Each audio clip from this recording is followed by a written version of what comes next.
Hello my dear students. Now next topic in chapter Respiration and Circulation is blood vessels. Now here the study of blood vessels is called angiology. There are three types of blood vessels: arteries, veins and capillaries. Now we will go into the detail of each one by one. The first one is arteries. Okay. Now the characteristics of arteries: they carry blood away from the heart to different parts of body. Okay. Second, they carry oxygenated blood except in the case of pulmonary artery. Third one, they are thick-walled, elastic and without the walls. They are deeply situated in the body, having narrow lumen and showing high blood pressure for efficient circulation. Okay, so these are the characteristics of arteries. Now the characteristics of veins. Then we will go into the detail of the TS of artery and TS of vein. Okay, so these are the general characteristics of arteries. Now about the veins. Veins carry blood from different part of the body to the heart, and they carry deoxygenated blood except pulmonary vein. They are thin-walled with semilunar valve. They are superficially situated. Okay, and here having broad lumen. I will show in the diagram that what is lumen, where it is situated. So having broad lumen and low blood pressure. So these are the general characteristics of veins. And here this is of artery. Okay. Now when we take the TS of artery and veins, so the wall is made up of three layers. This is common in both arteries and veins. So this one, the first diagram is of TS of artery and this one is TS of veins. Now here three layers, I said the wall is made up of three layers. The outer Tunica Externa. Okay. So this one is called outer Tunica Externa, outer one. Just see I have written here Tunica Externa. Okay, it is composed of connective tissue as well as collagen and elastin fiber. Okay, so it is made up of connective tissue and collagen and elastic fibers, which allow because of this collagen and the elastic fibers, they allow the arteries and veins to stretch and prevent over-expansion due to pressure. This is the characteristic of outer Tunica Externa, outer layer. Okay. Next is the Tunica Media, middle one. You can see here Tunica Media, this middle one. It is composed of smooth muscles and elastic fibers. This layer is thicker in arteries. Here you can see this one is artery. This much portion thicker in arteries, but in the case of veins, that is lesser thicker than this one. Okay, so this one is a Tunica Media. The third one is the Tunica Interna. This one, innermost. I have written here. See, innermost. This circle. Okay, so this is Tunica Interna. It is composed of elastic membrane, lining, okay, and smooth endothelium, which is covered by elastic tissues. And in the center, the space you can see through which blood flow, this is called lumen. As I said, in the case of the arteries, what happened in the case of artery? Narrow lumen. Here you can see the space is in between, that is narrow. In the case of veins, what happened here? Broad lumen. Here you can see the central portion. This one is broader. So this is the structure of TS of artery and veins. Three layers in the walls which are present, which is common in both. Only the difference is the thickness. Okay. Now as we have discussed already about the general characteristic of arteries, there is one more type of artery that is called, we have discussed here this one, general characteristic of veins. Okay. So there is one more, portal vein or hepatic portal vein. About this also I want to give information. So here the portal vein or the hepatic portal vein. This carries blood from the gastrointestinal tract, okay, gallbladder, pancreas and spleen to the liver. And this blood contains nutrients and toxin extracted from the digested content. So this is a little bit information about the portal vein or hepatic portal vein. Now the arteries is over, veins is over. Now come to the next, capillaries, third type of blood vessel. So they are the thinnest blood vessels and formed by division and redivision of arterioles. Wall is made up of squamous epithelium, okay. It is permeable, walls of capillaries. It is permeable to water and dissolved substances. Then exchange of, because of the permeability, they help in exchange respiratory gases, nutrients, excretory products, okay, between the blood and tissue. So what they exchange? Respiratory gases, nutrients, excretory products, okay. So transfer or exchange between the blood and tissues takes place through the walls of capillaries. And capillaries unite to form venules. Now what is this venules? See, when many venules unite, they form veins. As you know that capillaries, they interconnect, they connect the arteries and the veins. So capillaries unite to form venules, and when many venules unite, they form veins. So this is all about the three type of blood vessels. Now the another small topic, pulse. What is this? So it is a pressure wave that travels through the arteries after each ventricular systole. This is very important. So pressure wave that travels through the arteries after each ventricle systole. It may be felt near the surface of body. Okay, as you know, radial artery, which is here at the wrist, you can feel the pulse. So this name, radial artery, present at the wrist. Doctors always hold this and they can see, they can check whether the pulse rate is normal or not. Okay. Now each heartbeat generates one pulse in arteries. Okay. And the pulse rate per minute indicates the heart rate.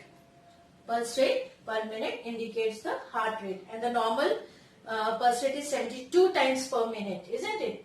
Now there is one thing, that is tachycardia. What is this? If the fast heart rate than the normal, if the heart rate is faster, usually 100 beats per minute, then the condition is called tachycardia. Okay? And bradycardia, when the heart rate is slow than the normal, that is below 70 beats per minute. So this is all about tachycardia and bradycardia. Trachy when it is fast, bradycardia when it is slow than the normal. And normal is 72 times per minute. Okay? So this is about the blood vessels, types of blood vessels and the pulse. Now next topic is blood pressure. Okay. Now the pressure which exerted by the blood on the wall of blood vessels is called blood pressure. Now it is measured with an instrument called sphygmomanometer. Sphygmomanometer. Okay. Now BP is measured in millimeters of mercury, mmHg. Okay. So that is the how it is measured, the unit. Now BP is of blood pressure is of two types. Okay, here systolic blood pressure and diastolic blood pressure. Now, one, the systolic blood pressure. Pressure of blood during ventricular systole. It is maximum and responsible for flow of blood in arteries. Okay, so that is called systolic blood pressure. In my previous video, I already explained about the ventricular systole. What are these terms? Okay. Now, normal systolic pressure is 120 mmHg. Now come to the next type, that is diastolic blood pressure. pressure of blood during ventricular diastole is called diastolic blood pressure. It is minimum and normal diastolic pressure is 88 mmHg. Sorry, 80. I'm very sorry. 80 mmHg. So here systolic pressure is 120 mmHg and diastolic pressure is 80 mmHg. So normal BP will be 120 by 80 mmHg, right? So this is a normal blood pressure, 120 by 80 mmHg. Now the disorders related to blood pressure. Here the first one is the hypertension. So persistently raised blood pressure higher than the normal, and that is called hypertension. So normal BP is 120 by 80 mmHg. So if this is more than that, suppose 140 by 90. So this is the threshold of hypertension. So when persistently raised in BP higher than the normal is called hypertension. Now, excessive high BP of about 220 by 120 mmHg, very high. So may cause rupturing of blood vessels of eyes, kidney and brain. So extreme high BP is very harmful. It is caused by several factors. What? Hypertension. Caused by several factors like arteriosclerosis, atherosclerosis, obesity, physical or emotional stress, alcoholism, smoking, cholesterol-rich diet, etc. So these are the factors because of which maybe the person will be suffering from hypertension, that will cause hypertension. Okay, so if the persistently raised blood pressure higher than the normal is called hyper, and normal BP is 120 by 80 mmHg. Okay, now come to the next disorder, coronary artery disease. Okay, and in the short form CAD. Okay, now conditions such as atherosclerosis that causes narrowing of coronary arteries so that blood flow to the heart is reduced. So when arteries are narrow, naturally the amount of blood will be flow through those arteries will be reduced. Okay.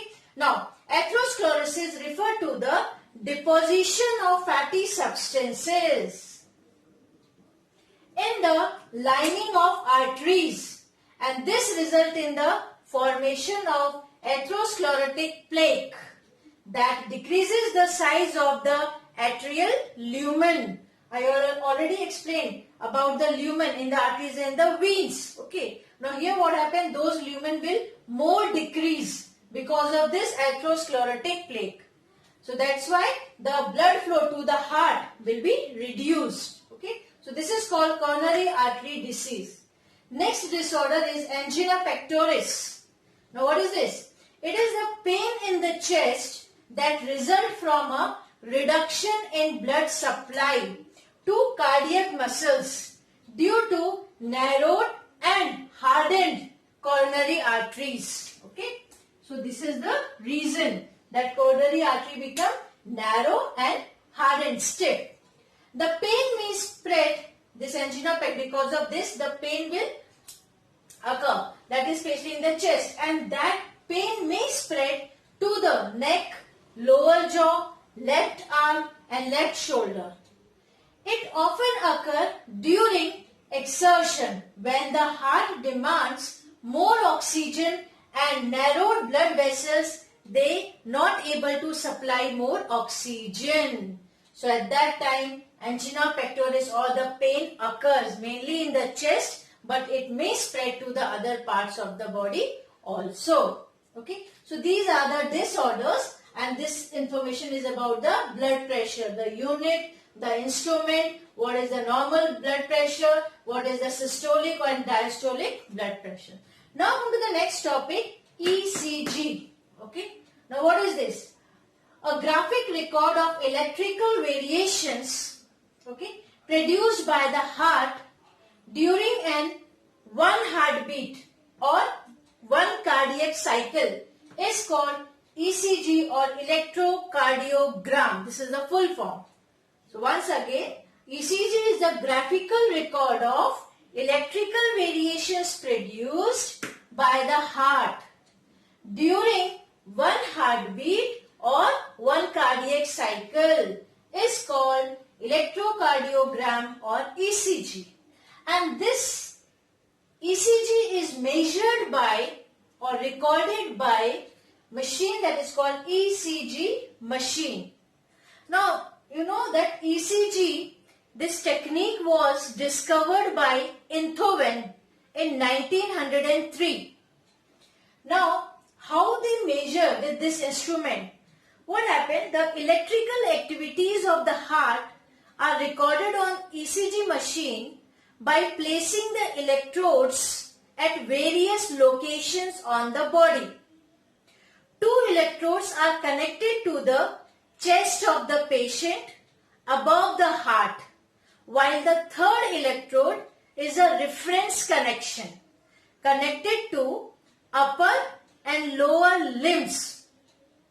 A conducting gel is applied between the skin and electrodes to detect tiny impulses of few millivolts. So by this way they record the graph, these ECG machines.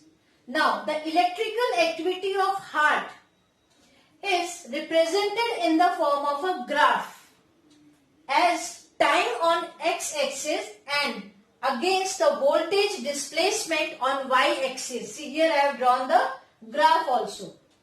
So time on the x-axis and displacement, voltage displacement on y-axis.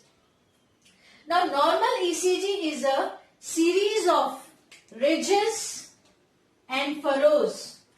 It consists of P waves, QRS complex and T wave. Here you can see I have written P wave, this one, QRS.